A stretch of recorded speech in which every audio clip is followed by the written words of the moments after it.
Nick and his guys pushed hard to get things done around the shop in time for the new year. And now they finally have some time to turn up the heat on their own projects on a cold winter's weekend.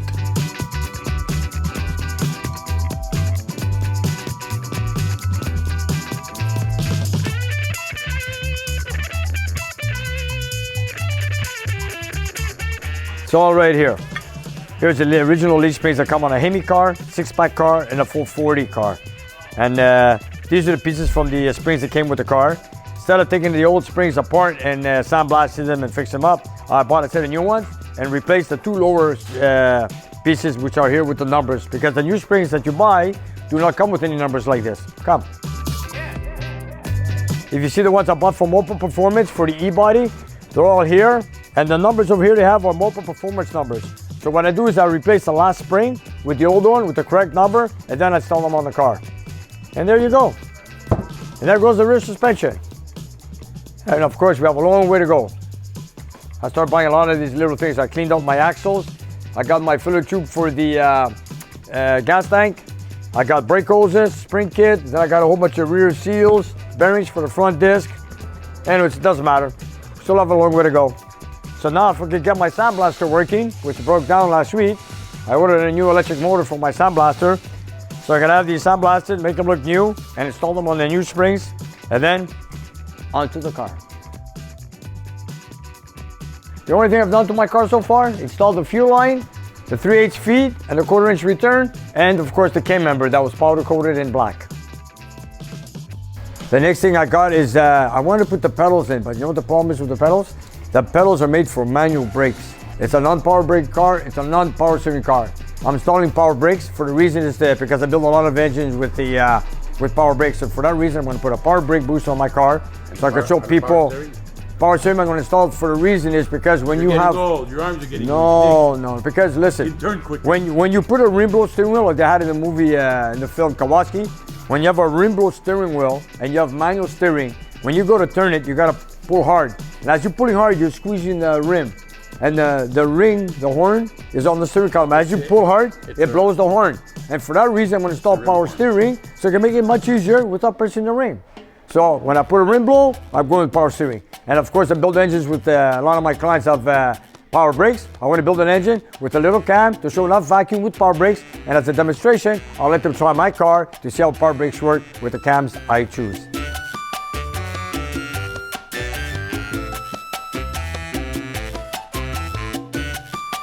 Oliver knows his paint, and he knows the current paint job on the brake booster for Nick's 1970 Challenger isn't up to standard. I actually bought my first car off of one of Nick's clients. It was a 97 Toyota Corolla.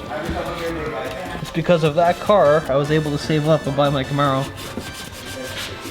You better do a good job, eh? Because when you open the hood, this is the first item they see. While you do that, I'll have my Tim Hortons donut with my cinnamon on it. When Nick's doing things his way, he even customizes his donuts.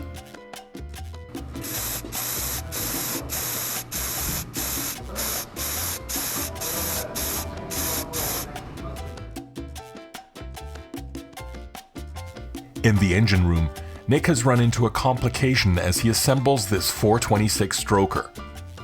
The client has set a target of 600 horsepower, so some beefy parts are called for. I have the rocker in place, and look what it does. I need to bring the push rod at 1/16 of an inch this way because of the rocker alignment, and look, it's sitting right over here. See it? So now I got to take off the cylinder head, both of them, of course, and then grind it, give me my clearance. Look, it's right over here. See, it's got an offset rocker, but it's touching. Even though the hole is so big for the push rod clearance, I need to bring it more towards the left, about a 1/16 of an inch. But see, I don't have the clearance. You see, this engine wasn't designed for a roller lifter cam. But because the roller lifter is so tall, it brings the push rod further up, closer to the cylinder head. If it was a flat tappet cam, I wouldn't have this issue, which I've done in quite a few engines. And because it's gone to a roller cam, the lifter's way up high, it brings the pusher right up to the cylinder head. And for that reason, I got to take off the head and grind every corner on the intake port side of both cylinder heads. right here. And I want to make sure I grind not too much so we don't go into the intake port. Exactly. So we got to be very careful. We're going to go a little bit at a time and keep trying it out. That's how we're going to fix it. Anyways, it'll be done. It's not the first time.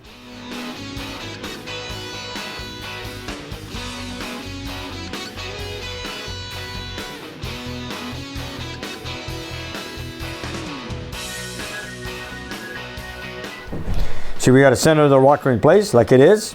It's on the heel of the camshaft, and here we are. Look at the problem right there. And we're using a 5/6" push rod. We cannot go any thinner than that. This is what comes from the factory. I prefer to go to 11/32 or 3/8 to be a stronger push rod, but now we have no choice. We went to a 5/6" push rod, and of course to a thicker wall to make it much stronger. And here it is. Look at this. This is what happens when you start building custom engines. But anyways, just got to put more work into it and fix it and make sure it works. Take our time and do it right.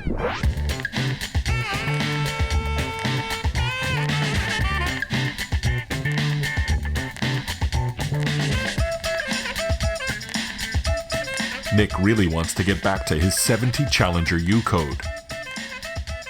He's got a box of parts that came with the car, and he wants to see if any of them are in good enough shape to go back on. These are all the moments that came out of the car. Look, they're all mangled, banged up. Look at this. Look at this. This is the car I bought. Not reusable at all. This is what I mean by buying a car in pieces. It's junk. Look, it's all junk. But then again, there are people that can fix it. It costs a fortune, and these are the genuine pieces that go with the car. There's the sail panels that go on the back. There you go. They were part of the body shop, see? I gotta look for all these little things. Then we got the window mechanisms that go on the back. My bracket for the console, for the car, but I'm not going with the console in the car because Kawasaki did not have a console, so I'm not putting a console back in the car. So I left the bracket out. Window regulator, right rear. I'm gonna take them all apart and clean it out very good. Here's our air filter gasket, air cleaner gasket, but we're not going to use that. In the film, you see the car has power windows, but did all 4 cars have power windows? I'm not sure. But anyways, I'm leaving my car with manual windows. That's what it came with, and that's how we're going to leave it. So as you can see, I got a lot of work here to do to clean up all this little stuff. I like this body, man. See, he marks everything what's right and left, so you don't have to kill yourself. These are the channels, the regulators. This is the handbrake, of course. Then again, we have our right regulators and channels, and there's a lot of little pieces to put together. This is for the bowls, for the headliner. Yep, there you go. Every piece has a purpose. 2, 4, 6, 8, 10, perfect. These are little short screws, and you know you're gonna have the right screws. If you get screws that are too long, you don't wanna know where the other end comes out, so you gotta make sure you have the right screw. And like they're so short, there's a reason for that. Anyways, we're gonna put it back slowly, we'll figure it out, and we'll take it from there.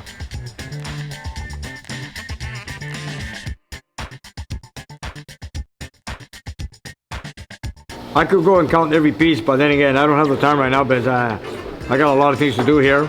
I'd love to know, but one day I'll do my research and I'll tell you how many pieces it takes to put a whole car together. While Nick sorts through the thousands and thousands of parts that make up his dream car, Vasily is putting some hard work into the car that belongs to his dream girl.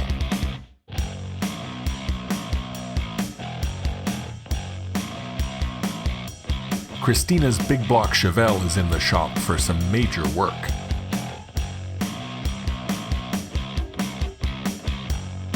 Oh, we got the good heads, big cam, more than enough nitrous.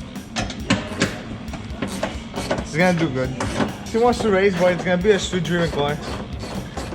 I believe in cars that you drive to the racetrack.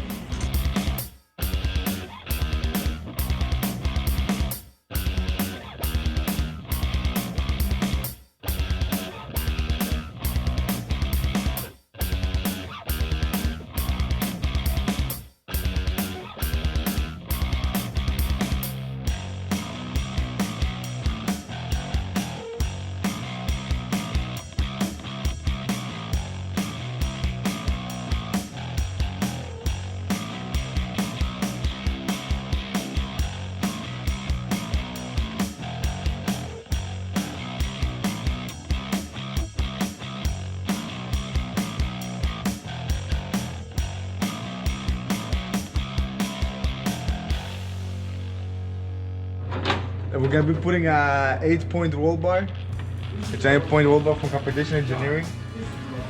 But be safe than sorry. So just to avoid any bad luck. The engine is coming up. I'm waiting for parts from the States, and the guys sent to machine shop, get it balanced, bore out, and slowly we're gonna be assembling it. Pistons, crank, rods, cam. Got new pistons. Yeah, got heads, cam, crank. We're gonna try to hit 600 natural aspirated, and with nitrous I'm gonna try to hit 900. If not there, or if it's close there, I'm very happy to. I mean, it's the first engine I'm building all alone.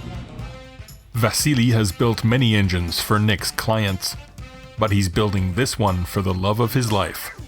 So he wants to make sure that the car is as safe as it can be before he puts that kind of power into it. It's the right thing to do.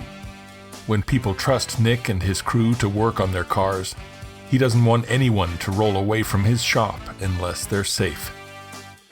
And here's another week. We have more mail that came in.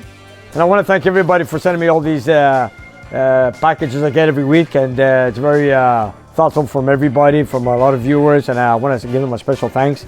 And we've got mail that comes in, UPS that comes in, and FedEx. So let's open up a few more packages today. And let's see where they come from.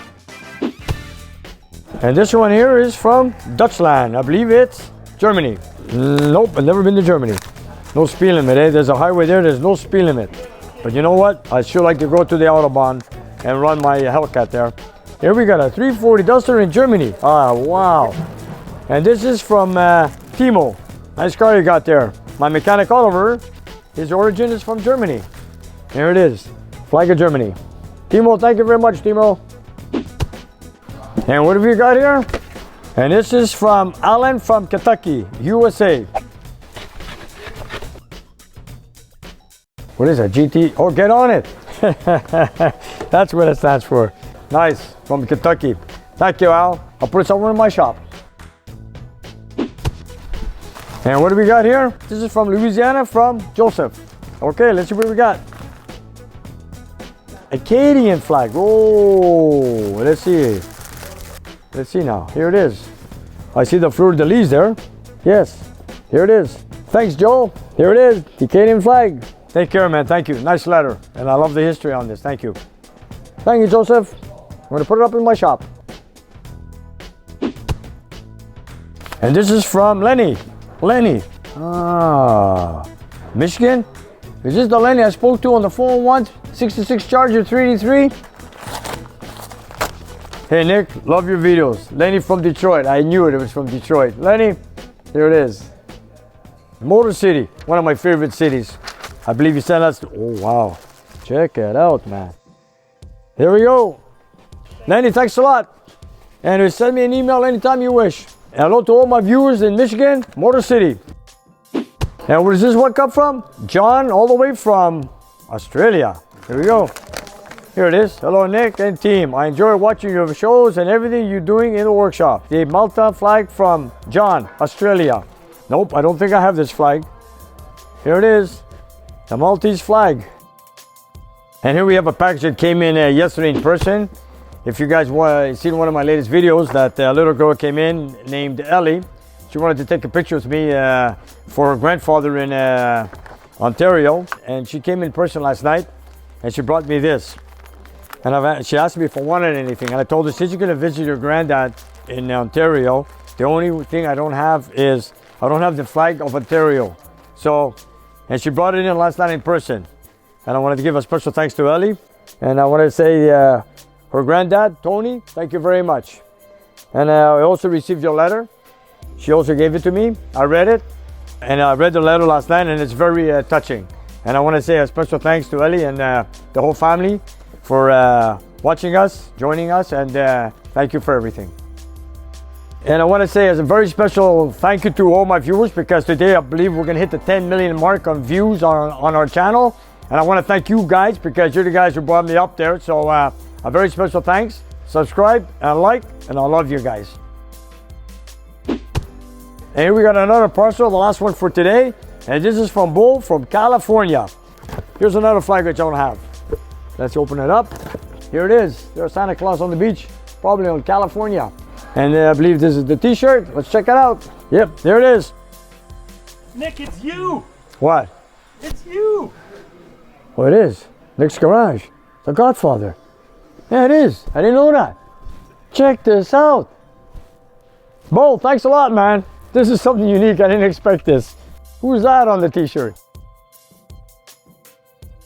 The Godfather. Check this out.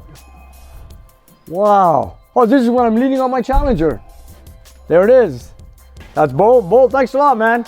And of course, finally we got the flag. A lot of people are asking me, do you have the flag of California? Here it is. The Big Bear from California. State of California. One state alone is the population of Canada. Here it is, California. I want to thank all my viewers. Thanks for everything. And thanks for watching. Of course, like I said before, and because of you guys, this is where we are today. And I don't know how to thank you all. I want to wish everybody and everybody around the world a happy new year and a joyful 2019 coming up. Thanks everyone for 10 million views. Don't forget to subscribe for more of the cool things happening in Nick's Garage, and visit the online store for some good-looking merchandise to show you're a fan. If you want to contribute but you don't need a shirt, consider becoming a patron of Nick's Garage by making a monthly pledge on the Patreon page. There's a video on the page of Nick explaining how it works. Thanks.